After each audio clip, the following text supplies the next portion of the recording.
Absolutely, but I'll take a team that'll fight over a team that won't, that'll sit back and take it any day of the week and bring on the next team. So that's how I look at it. Give me a team that's got some fight and will compete to the very end, right, wrong, or indifferent, no matter how good the officiating is or whatever. Makes no difference to me. I'll take a team with some competitive fight and some spirit. 17 penalties, ridiculous? Absolutely. 100% is ridiculous.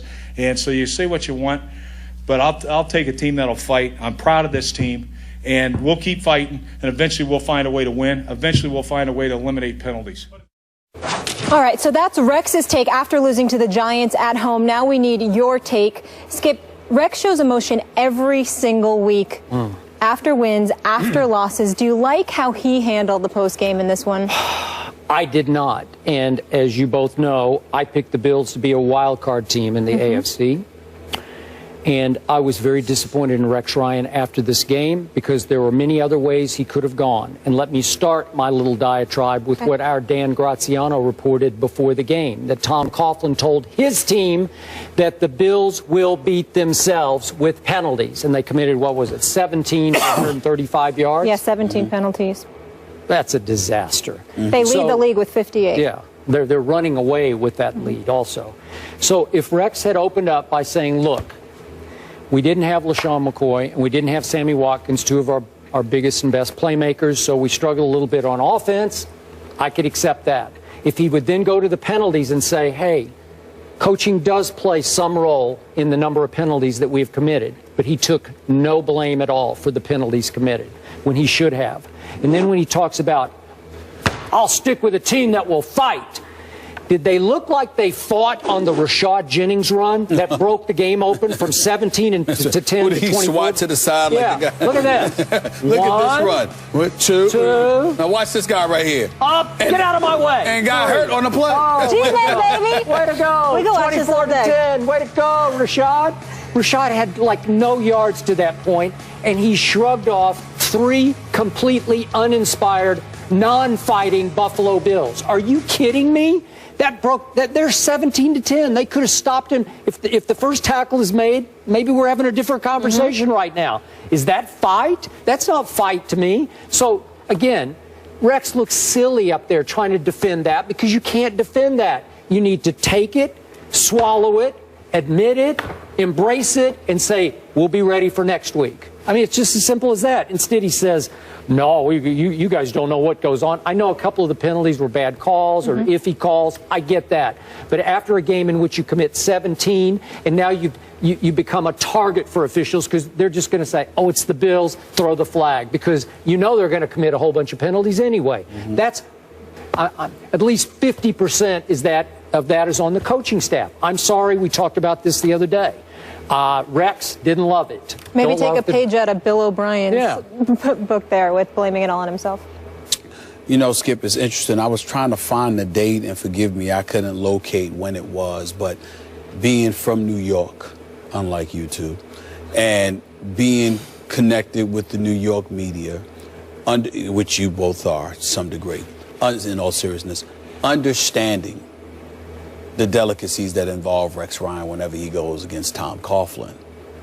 What Rex did was use that to disguise the ultimate level of frustration, because Tom Coughlin gets a kick out of beating Rex Ryan. He is the antithesis of Rex Ryan. And I mean no disrespect to Rex Ryan, because I think he's a fabulous defensive coach. He should be applauded for the 2 AFC championships that he delivered to New York, AFC championship games, that is.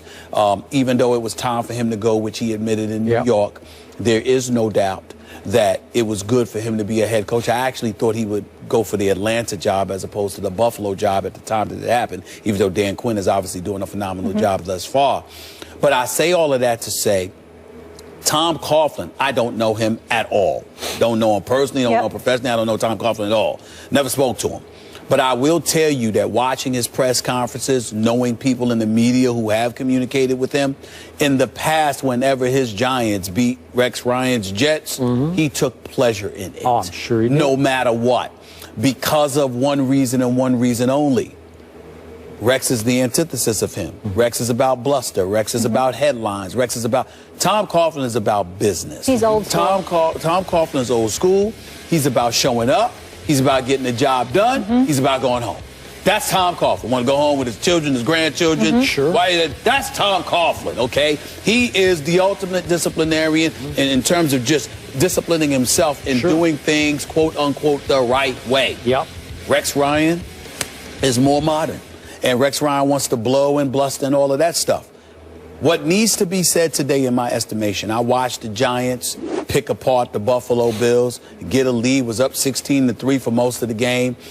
Here's what the reality is that this team is not living up to the expectations Skip Bayless and others have projected about them. And that is an ultimate indictment against Rex. More so than ever than when he was at the Jets. Do you know why?